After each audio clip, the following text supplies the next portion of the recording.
yung vlog na to guys is parang ini-emphasize ko yung mga nagtatanong sa akin. Appreciate ko yon. Nagme-message sila sa messenger sa akin na paano daw ako nakapag-apply dito sa magkapagtrabaho mapunta at nakapagtrabaho dito sa Croatia, dito sa Europe. Ano daw yung agency ko. This is truth and only wants to be said, guys. Hindi talaga ako nag-apply sa sa agency. Kasi nung last year, 2024, naka-focus talaga ako sa pag-a-apply ko sa Seaman. Yun talaga yung umuubos ng oras ko tsaka ng lakas ko. Naka-focus talaga ako doon. And then nung nakapag-apply na ako sa Seaman, nag-aantay na lang ako ng result. May dumating na for interview ako sa Seaman. Sabay siya doon sa interview na binigay sa akin nung yung number na nag-text sa akin. Ewan ko lang kung saan niya nakuha yung yung resume ko, yung CV ko. Tapos pinapunta niya ako doon for interview. Eh di July 7 yun, interview ko ata yun eh. July 7 o August. Basta date of 7 yun. Di pumunta ako doon for interview. Pagdating ko doon guys, 5 AM ng 5 AM, madaling araw. Grabe, ang daming tao. Sobrang dami. 5 AM akong pumila, tapos na-interview ako, 2:30 ng hapon. Paglabas ko ng interview, akala ko okay na, akala ko tapos na. Mas dumami pa yung tao guys. Kasi pala, nung for a week, within that week na nag-interview ako, araw-araw may interview sila, umaabot sila lang alas 11 ng gabi. Siguro guys, ipagpalagay na natin, nasa 3,000 yung 3,000 yung mga nagpa-interview nun.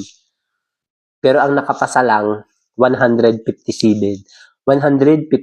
at isa ako doon sa mga nakapasa. Nung nag-interview naman ako guys, parang ang nakaset na lang sa ulo ko, sige, puntahan ko na lang, antayin ko kasi total namasahe ako, tsaka nag-effort akong pumunta doon. Hindi ko pa alam yung address niya sa Dian Makati, sa may tower, malapit sa Petron. Nag-effort akong pumunta doon, so magpapa-interview ako kahit mabagsak. Kasi nung nag-briefing, sinabi na sa amin na, for interview kayo, pero don't expect, kasi maselan, mahirap yung ewan ko kung paano yung standard ng mga nag-i-interview, dahil bihira daw talaga ang pumapasa. So, ayun, nakapila na ako. May tag ako ng green. Tapos, nung bago ako nag-interview, dahil nga yung venue ng interview is nasa hotel, may libreng kape doon. Tsaka may mga chocolate, may cupcake. Nung dalawa na lang yung i-interviewin, pumunta ako sa kitchen. Kunwari, nag-CR ako, tapos uminom ako ng kape. Tapos kumain ako ng 2 chocolate. Di, ang bilis ng utak ko nun, guys. Talagang hyper ako. Tapos, nung pumasok na ako, natakot ako kasi ang lakas ng presence nung nag-i-interview. Isang babae, isang lalaki. Guys, yung interview sa akin, walang 1 minuto. 30 seconds at 40 hanggang 45 seconds lang ata. Dahil sobrang dami ng interviewin nila. Tinanong lang ako ng tungkol sa barcode. Tapos, wala. Hindi nga ako bumati ng good morning ma'am, good morning sir. Ang nasabi ko lang dahil sobrang yung parang, siyempre mararatel ka. Nakapagpaalam na lang ako na tapos nagbow ako sa kanila.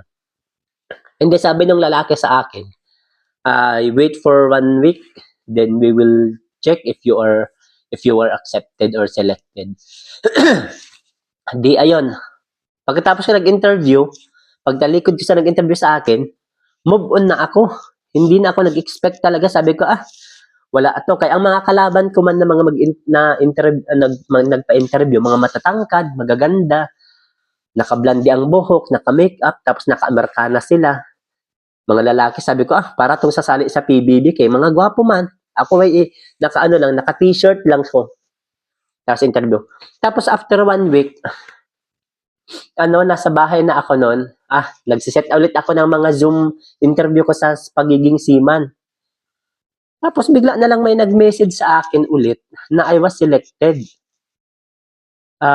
July 20, pinapunta ako doon sa agency Pagpunta doon sa agency, nag-send na agad kami ng contract. And then, kinuha na yung mga requirements na original sa amin. Kinuha na yung passport ko. So, binigay ko na yung passport ko. Parang nandoon na yung puso ko. Kasi agad yung passport ko, nauna talaga siya. And then, to follow na lang yung mga documents ko na kailangan ko pang kumpletuhan na pupunta sa sa Pampanga, sa DFA, ganyan. And then pagkatapos nung maipasa mo yung requirements mo, ang susunod na gagawin yun is ipapadala siya dito sa Croatia para mag-request ng work permit dito sa Croatia. It takes 2 months ata bago nagkaroon ako ng work permit. Nung nagkaroon ako ng work permit, pinapunta ulit kami ng agency para visa appearance. Tapos visa appearance, guys, parang 2 months din ata. Tapos nung okay na yung visa appearance, nagkaroon na ng schedule yung flight details. May flight details na kami. Doon sa nung na-release yung work permit namin, nag-down na kami ng partial para sa placement fee. And then nung may flight details na kami, nag-full paid na kami doon sa placement. And then 2 phase yung medical, 1 and 2, phase 1, phase 2. Kailangan physically fit kayo, hindi kayo basta mahigpit din sila sa medical. And then sa requirements, mahigpit din. Tapos syempre, pag nag-a-apply, may patience talaga. Kasi nag-antay ako ng 8 months bago na full process yung apply ko. Tapos, ayun, hanggang sa nag-flight na kami. So, ayun guys, good luck at sana makapasa kayong lahat.